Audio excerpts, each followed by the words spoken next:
할렐루야 교회 성경대학 걸어서 신약 속으로 7강 시작하도록 하겠습니다.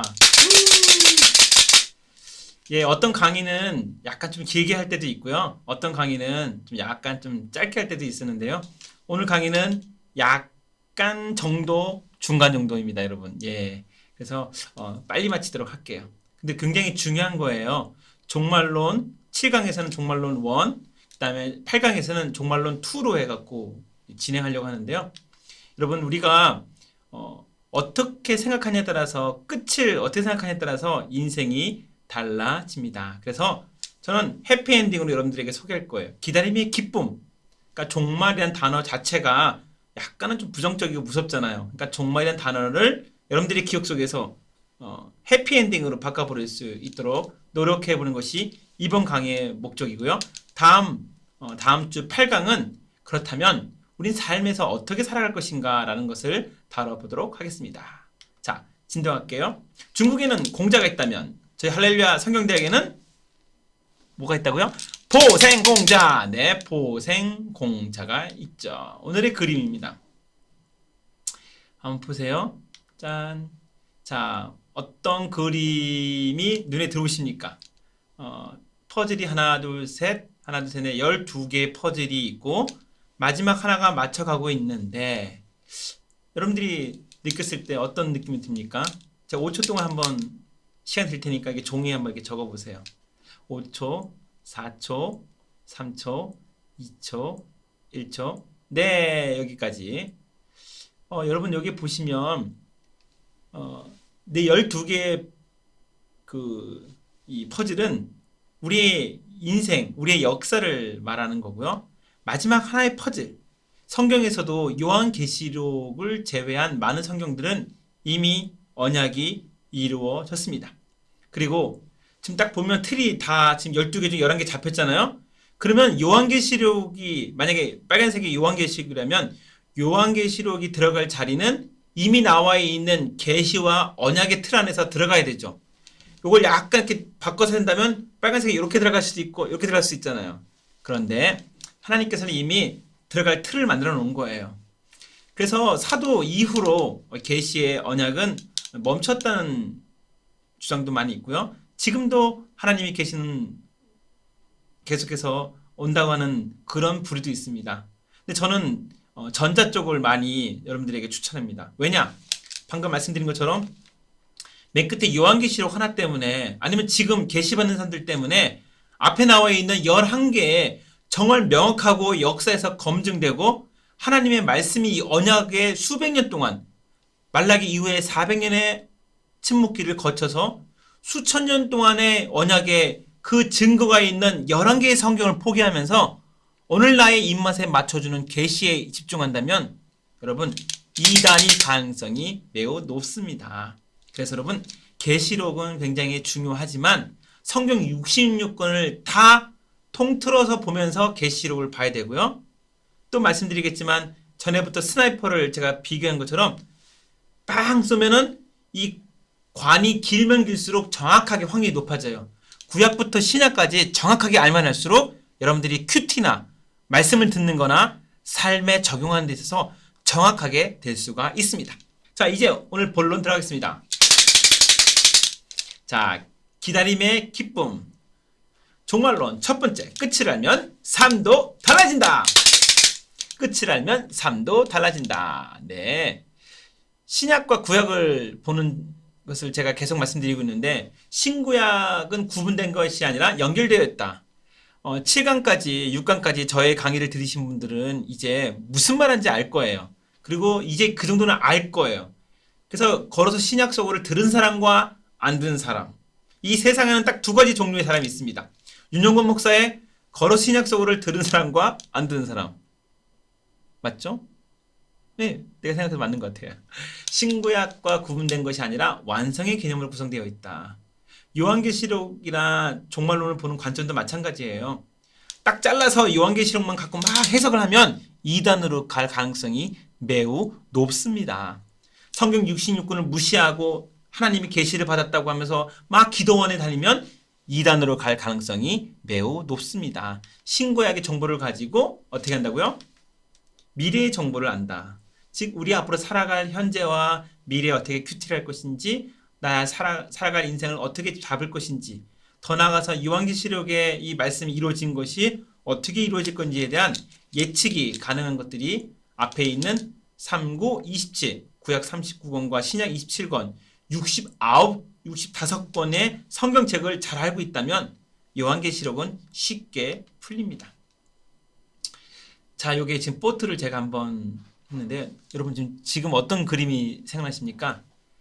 너무 고요한 호수인지 바다인지는 잘 모르겠어요. 근데 이 요트가 있는데 너무 잔잔했어요. 그 밑에 요트 밑에 보면은 움직이지 않는 것 같아요. 근데 이걸 제가 왜 가져왔냐면 여러분 한번 상상해 보십시오. 제가 뒤에서 강한 힘으로 요트를 샥 밀었어요. 그럼 요트가 어떻게 되겠어요? 엔진에 힘도 없고 그냥 쓱 밀려가겠죠. 이런 느낌이에요. 성경은. 무슨 얘기냐고요? 사도행전까지 쭉 하나님의 엔진에 언약의 그 성취가 쭉 달려오면서 엄청난 속도로 팍 오고 최고의 하이라이트는 십자가 사건이었죠. 그리고 그것이 불길을 확 뽑는 게 오순절 성령의 사건이었습니다. 그래서 요트에 딱 탄력을, 초대교회에 탄력을 딱 주고 12명의 제자를 뽑았지만 그 12명이 지금은 전 세계에 수십억이라 해야 되나요? 굉장히 많은 사람들의 제자들을 양성했죠. 단 12명으로 시작했던 그 오순절의 놀라운 역사와 그 다음에 하나님의 나라의 전파가 쭉 민 거예요. 그럼 상상해 보십시오. 이렇게 조용하고 고요한 호수에서 요트가 있는데 엄청난 에너지로 뒤에서 누가 밀었어요. 근데 엔진을 딱 껐어. 그럼 어떻게 되겠어요? 쭉 밀려가는 거예요. 예, 쭉 밀려가서 요트가 뒤에 있던 추진력으로 해서 쭉 가는 거예요. 성경 해석은 이렇게 해야 됩니다. 성경 66권에 나와 있던 하나님의 계시는 이미 미래에 대한 우리의 모든 것까지도 다 그 안에 포함되어 있습니다. 우리가 지금 살아있잖아요. 주님 앞에 가서 구원받을지 안 받을지 어떻게 알겠어요? 그런데 성경에 나와 있기 때문에 우리가 확신을 가지고 갈 수 있는 거예요. 어떤 에너지처럼? 바로 강력한 에너지를 요트를 확 밀었을 때 쭉 가서 끝에 가서는 저 끝에 하나님 나라에 온전하게 도착할 것. 왜? 운전하신 분은 성령님이시고 뒤에 에너지가 성경 66권이 딱 잡고 있기 때문이죠. 벌써 오늘 7강 다 끝난 거예요. 이 정도 배웠으면. 빠른 속도로 진행해 보도록 하겠습니다. 이것만 이해하시면 요한계시록을 2단처럼 해석 안 할 수도 있고요.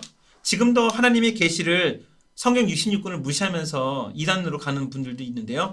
네, 그런 것들도 여러분들이 방어할 수 있습니다. 자, 그래서 여러분에게 세 가지 포인트를 지난번에 배웠던 것을 가지고 요한계시로 가야 되지 않을까 생각합니다. 그래서 예수 예언의 성취, 성전의 새로운 개념 교회, 그리고 결국은 예수 그리스도. 결국은 예수 그리스도. 이 세 가지 이 개념만 가지고 있으시면 여러분들은 성경을 해석하기가 매우 탁월합니다.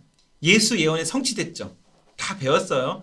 그 다음에 성전의 새로운 개념이라 얘기하면서 이 성전이 구약에서는 제사장을 중심으로 아니면 모이는 거였지만 이제는 교회라는 오순절 다락방 사건 가운데 하나님께서 우리에게 각자 하나님께서 만나주시면서 기도와 그 다음에 봉사와 이 모든 것들이 우리 두 손 안에 들어갔다고 했고요.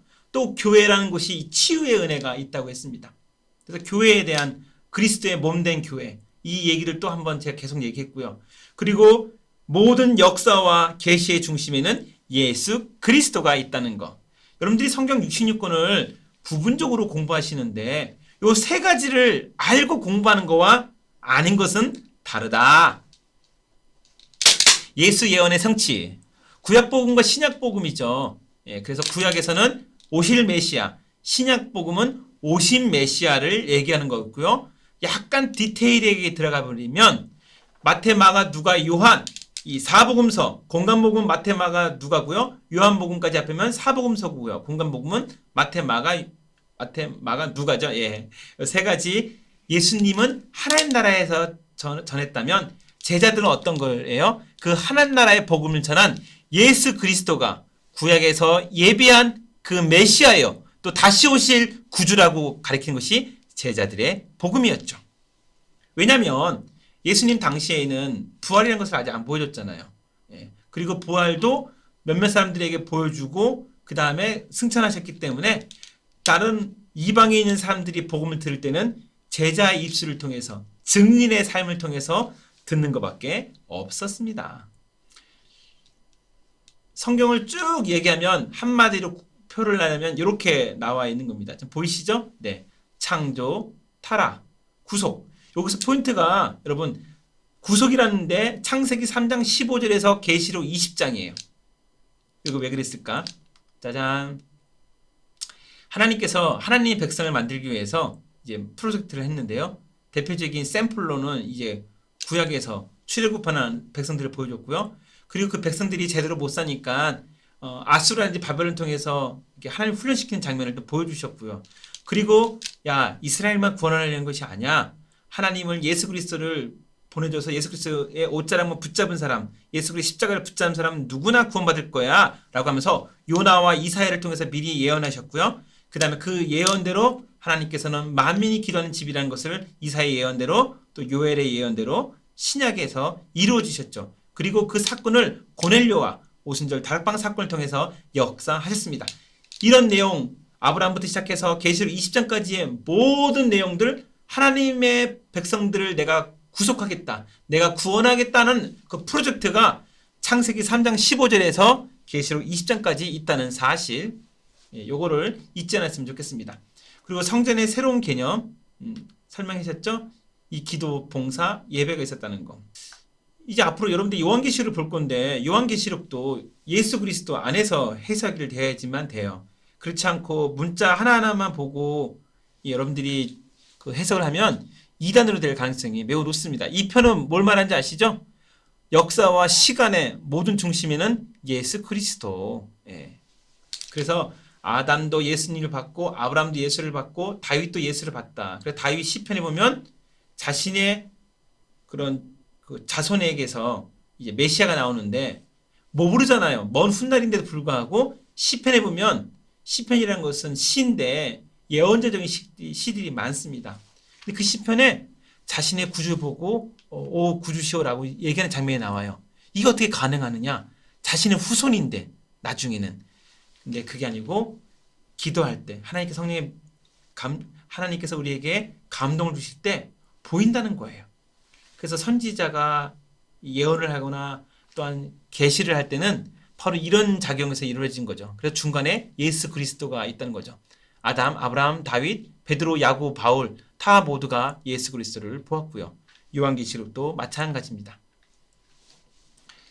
삼일체 하나님께서 세상을 창조하실 때 있었고요. 창세기 1장과 요한복음 1장에 보면 나와 계시는데 이 하나님께서 작정하시고 예시하시고 현시하시고 창조 타락 구속 완성해서 삼일체 이루신 하나님이 영원한 나라를 요한계시록에서 딱 시작을 하며 고린도전서 15장 24절로 그리스도 중심으로 이루어진 나라를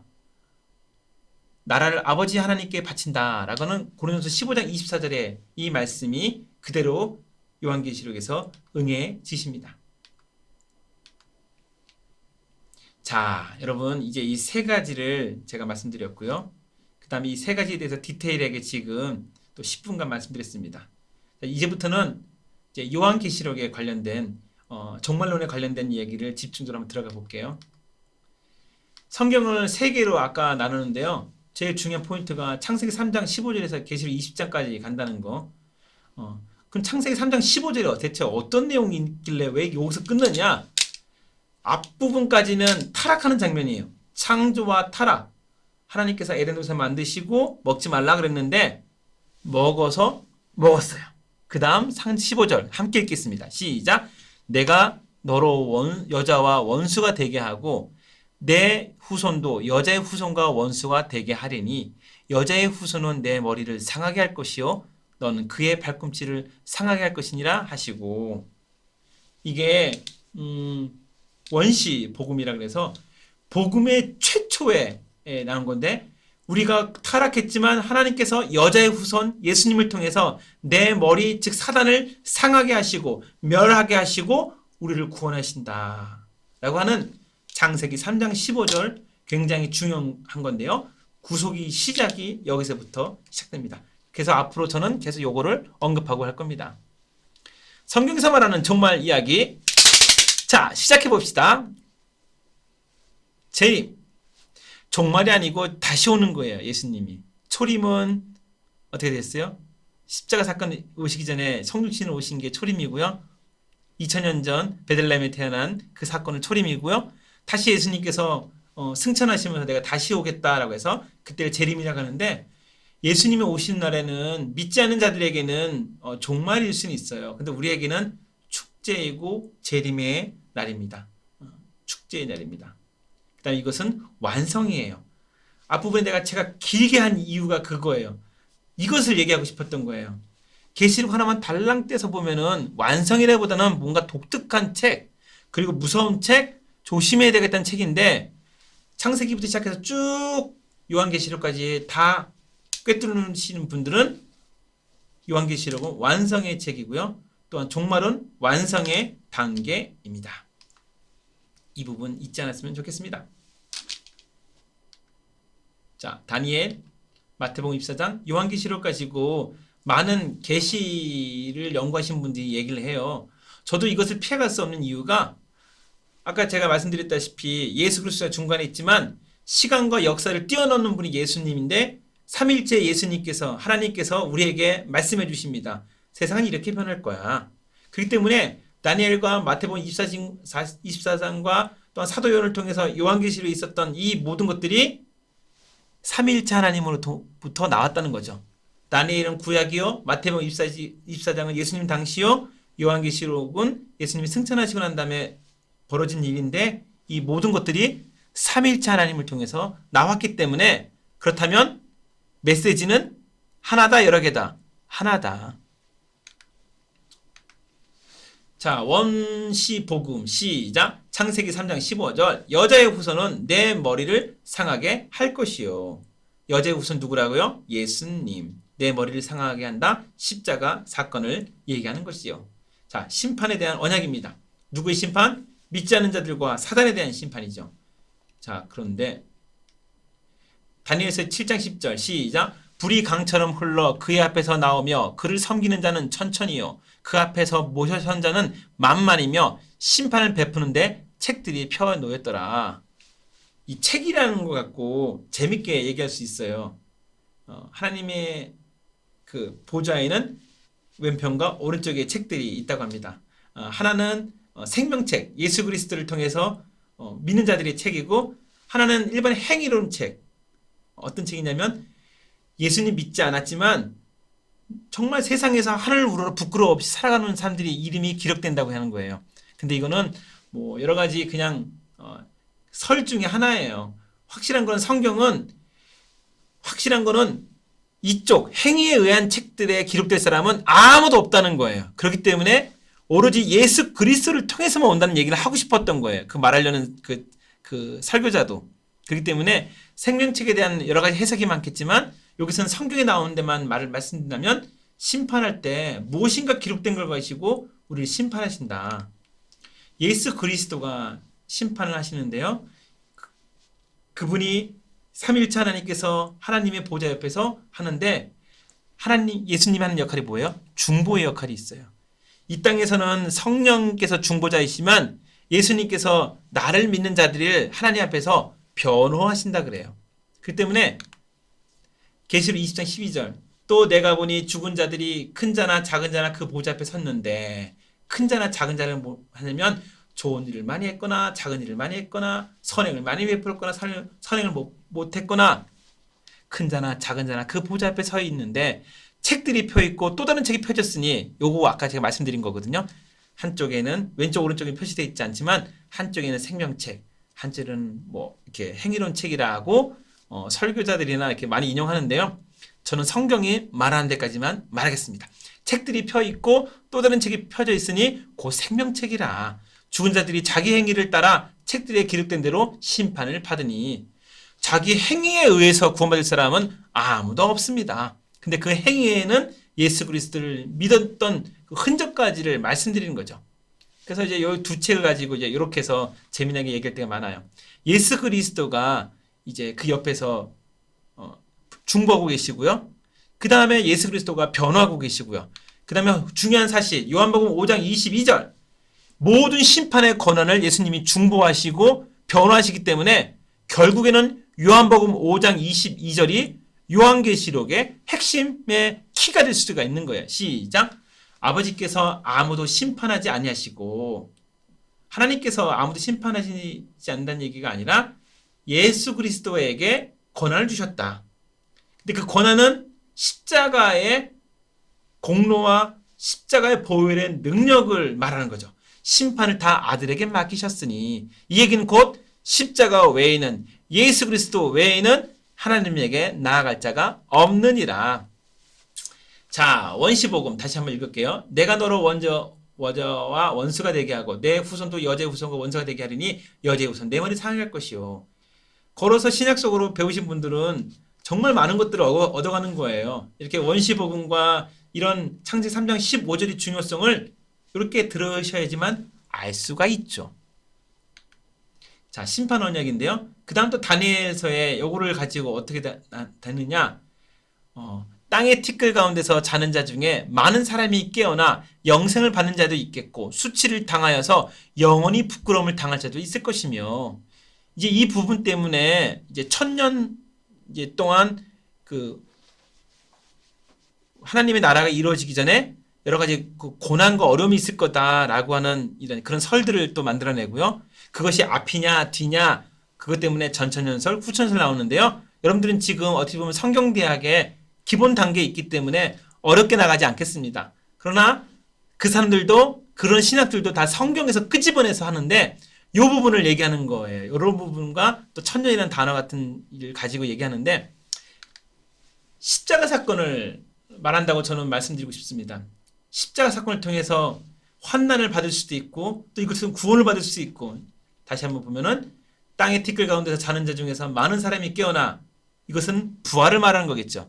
영생을 받는 자도 있겠고 십자가 사건을 통해서 수치를 당하여서 영원히 부끄러움을 당할 수도 있을 것이며, 영원히 부끄러움, 우리는 두 가지의 죽음이 있다고 합니다. 하나는 육체의 죽음, 그래서 예수님 그리스도를 재림하실 때 우리가 이제 죽은 자가 일어나 심판을 받는데요.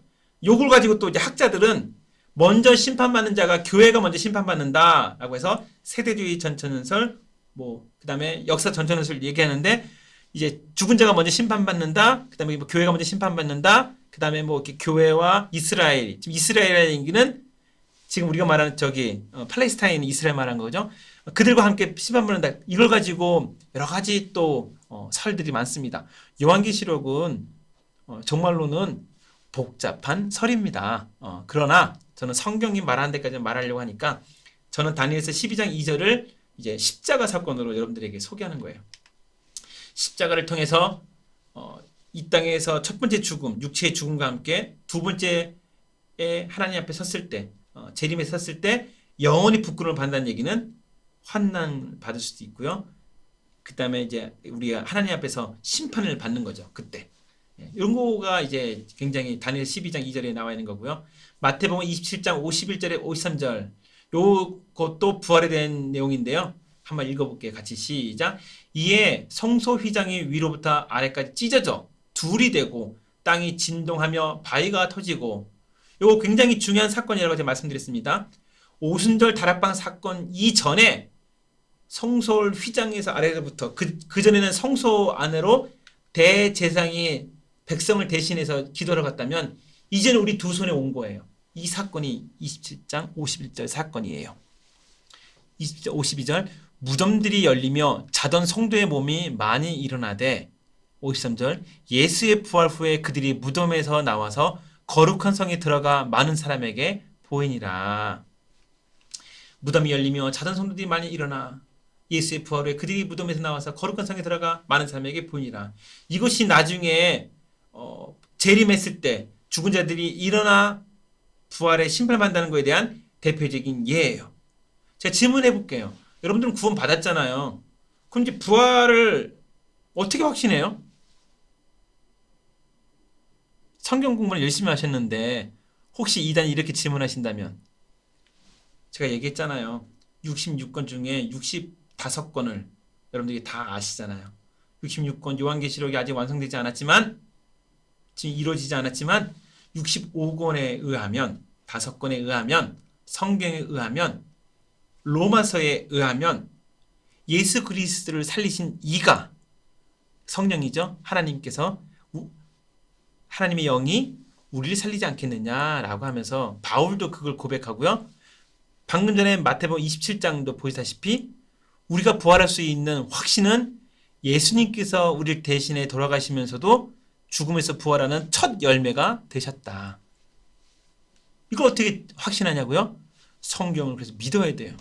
그 성경을 책으로만 여기고 문자적으로만 믿으신 분들은 이 확신이 없어요. 근데 성령에 의해서 우리의 신비에 새기고 성령님과 늘 동행하시고 그 성령님께서 예수님을 살리셨잖아요.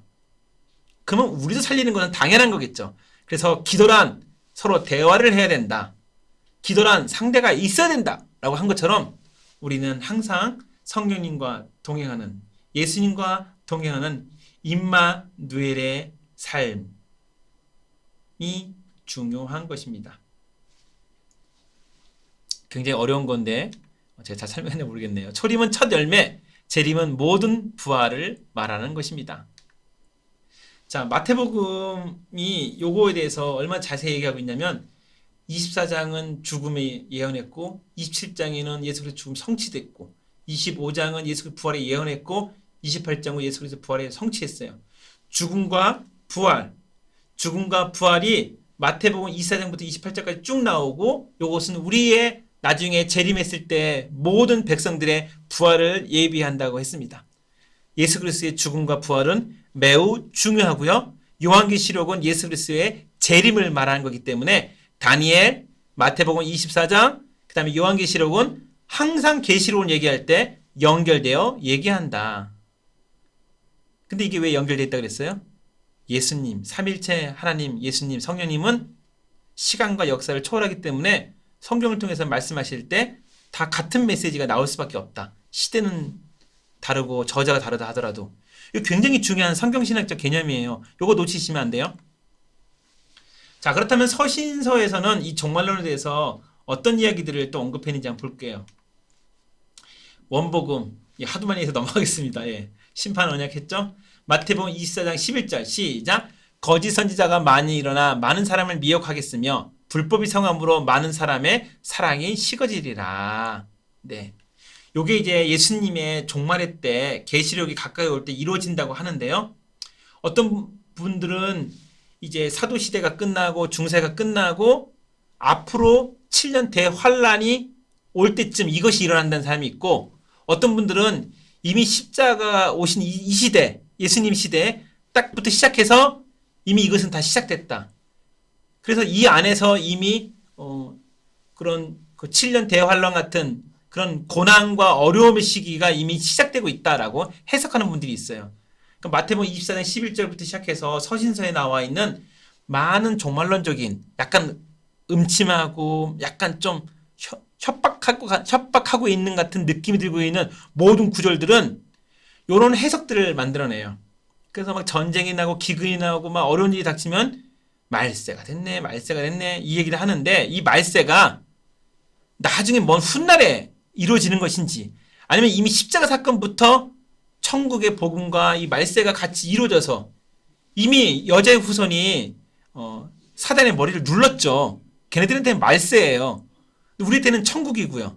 그리고 이것이 간접적으로 보여주고 있는 아름다운 하나님의 나라가 바로 교회고 우리의 가정의 모습이겠죠. 예.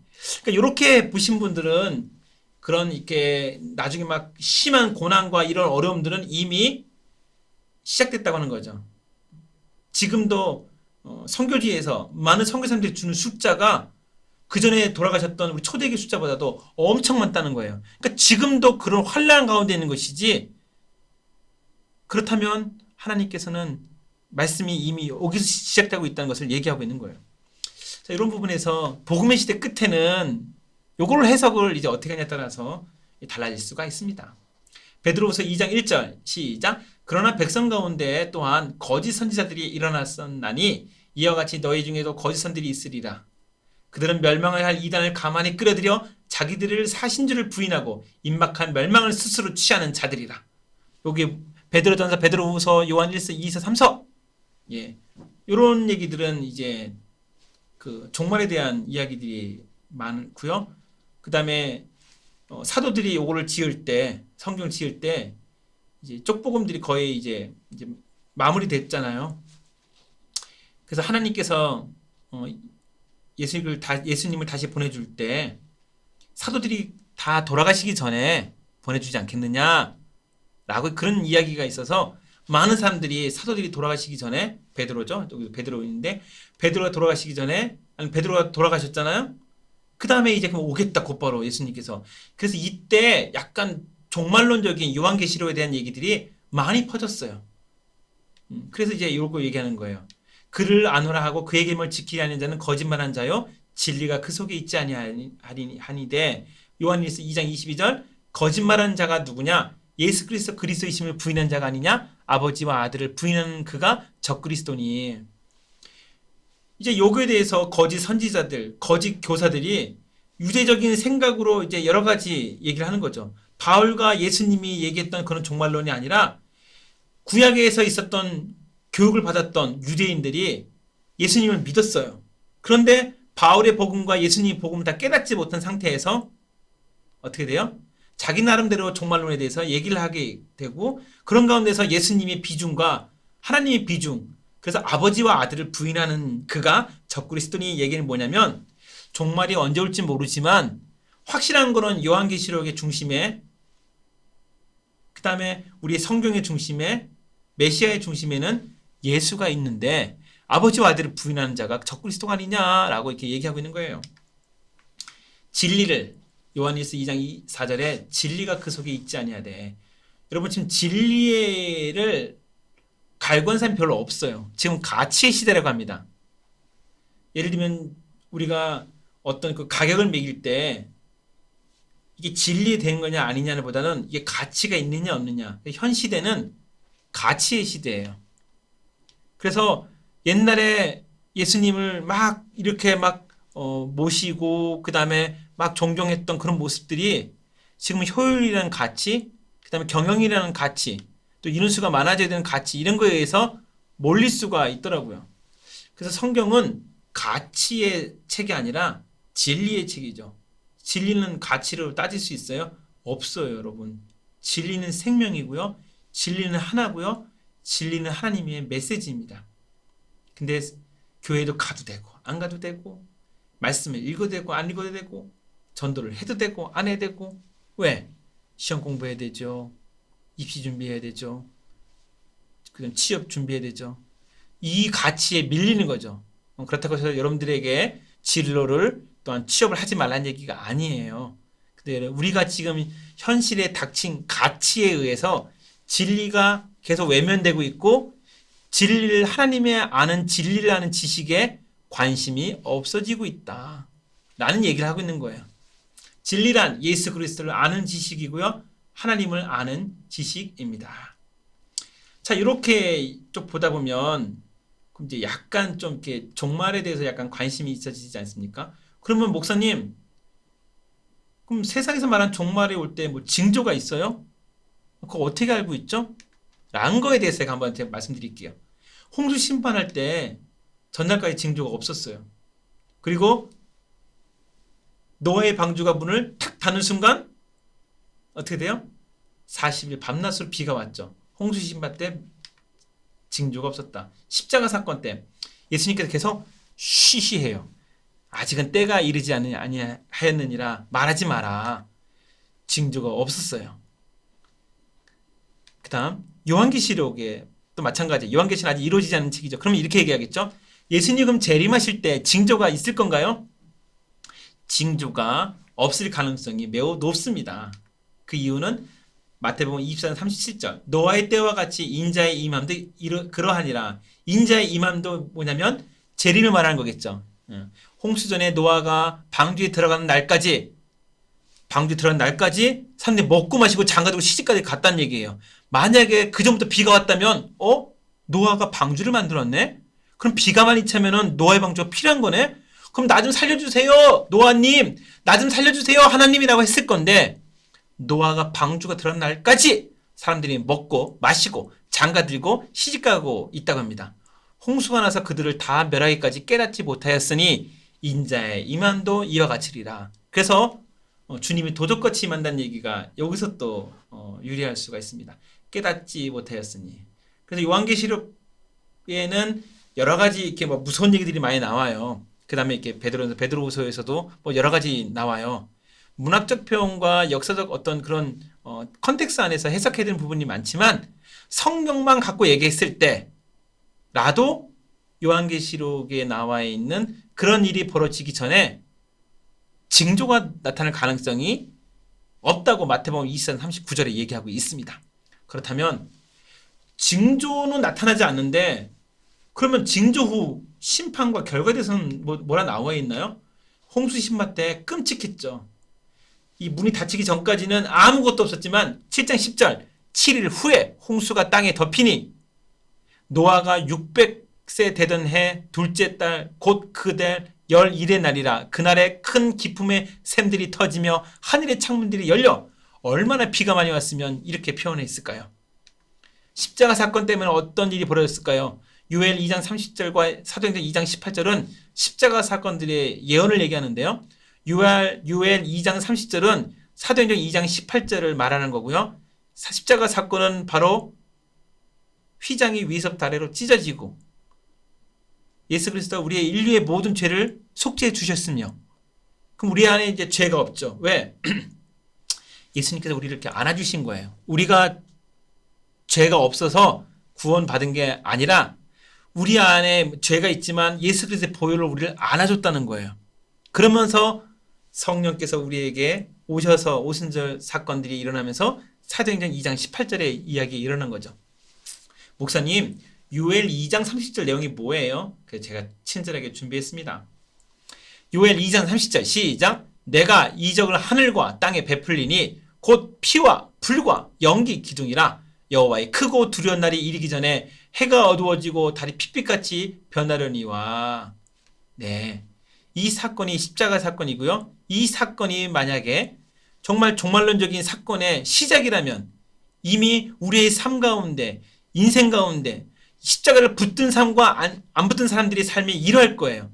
예수님이 십자가를 붙들지 않은 사람들은 해가 어두워지고 달이 핏빛같이 변하는 인생일 거고, 예수님을 붙잡은 인생은 바로 하나님의 2장 18절 그때 내가 내 영을 내 남종과 여종들에게 부어주리니 그들이 예언할 것이요.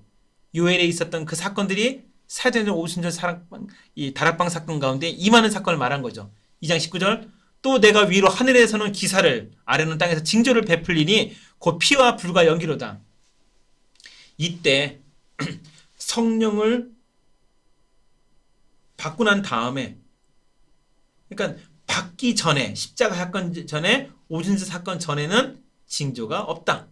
근데 십자가 사건 이후에 성령을 받고 난 다음에 내 여종들에게 부어주리니 그들이 예언할 것이요. 또 내가 위로 하늘에서는 기사를, 이 기사라는 게 기적과 여러 가지 이런 거죠. 죽은 자가 살아난다든지 또는 죽은 이 무덤이 열린다든지, 아래는 땅에서는 징조를 베풀리니 이 징조라는 게 바로 7일 후에 40일 밤낮으로 비가 왔던 것처럼 곧 피와 불과 연기로다.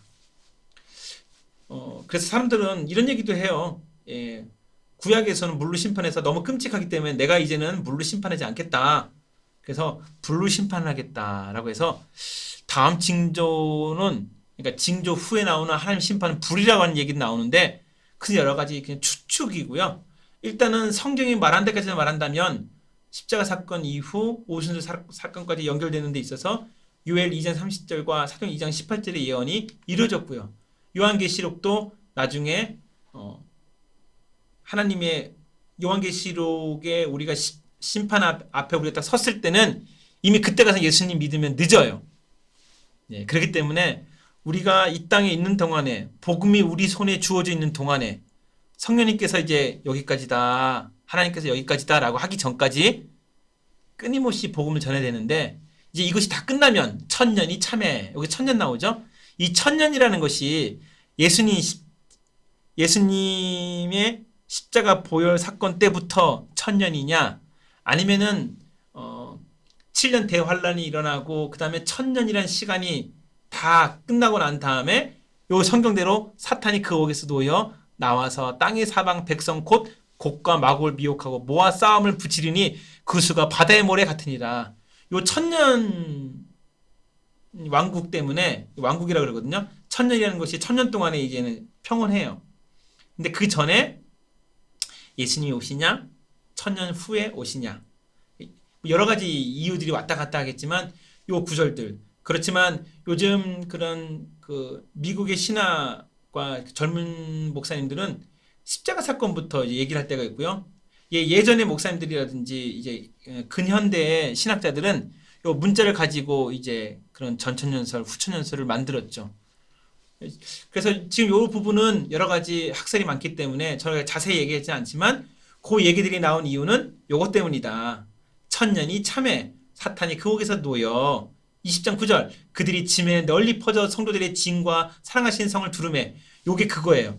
성령님께서 하나님께서 우리를 딱 보호해 준 것처럼 십자가 사건 이후로 우리를 딱 안아주시면 요거죠. 성도들의 진과 하나님이 백성들의 진과 사랑하신 성을 이렇게 두루매 하늘에서 불이 내려와 그들을 태워버리고 이렇게 하나님께서 이렇게 보호해 주신 가운데 여러 가지 소돔과 고모라가 일이 벌어졌듯이 그렇게 벌어지는 거죠. 약간 이미지로 말하면 너무 좋은데 지금 일단은 다니엘부터 마태복음 24장 요한계시록까지 쭉 펼쳐지는 사건 가운데 나와 있는 단어와 문자적인 거로는 저기 전천년설, 후천년설 이런 얘기들이 나올 수밖에 없는 상황입니다. 그런데 이 천년이라는 것은 또 만년이라는 것은 성경에 나와 있는 숫자들은 상징적인 것이 많습니다. 그래서 앞에 있는 66권 성경 중에 65권 성경을 문자적으로 해석하면 오류된 것들이 너무 많아요. 그래서 상징적인 것과 문학적인 해석 부분을 가지고 하니까 탁월하게 풀리는 것들이 많았어요. 그러니까 요한계시록을 그냥 문자적으로만 본다면 저렇게 해석이 되는데 역사적이고 그 다음에 해석학적이고 뭐 이런 여러 가지 우리가 좀 더 합리적으로 볼 수 있는 데 있어서는 십자가 사건 때부터 시작한 것이 천년이 아닐까라는 생각도 여러분들이 놓지 않았으면 좋겠습니다. 1시간 정도 했는데요. 1시간도 사실은 모자라긴 하지만 여러분들이 이렇게 휴대폰이라든지 유튜브를 컴퓨터 듣는 동안에 지겨웠을 거라고 저는 생각합니다. 그러나 중요한 일이었기 때문에 여러분 들었으면 좋겠고요. 앞부분 잘 이해가 안 됐다 하더라도 다시 한번 듣기라든지 했으면 좋을 것 같아요. 보고 생각하고 공부하자. 보생공자의 이 65권의 성경을 가지고 요한계시록을 봐야 된다. 다 연결되어 있다. 이 포인트 잊지 않았으면 좋겠고요. 이 다음 주는 살아있는 삶, 종말론 2에 대해서 얘기하겠습니다. 오늘 얘기한 것 중에 요한계시록을 얘기했는데요. 요한계시록을 이제 좀 더 잠깐 자세히만 좀 보고 그 다음에 우리가 어떻게 살아가야 될 것인가에 대해서 한번 언급을 하고 8강 모두 마치도록 하겠습니다. 오늘 7강 너무 들어주셔서 감사하고요. 여러분 다음 주에 뵙도록 하겠습니다. 수고하셨습니다.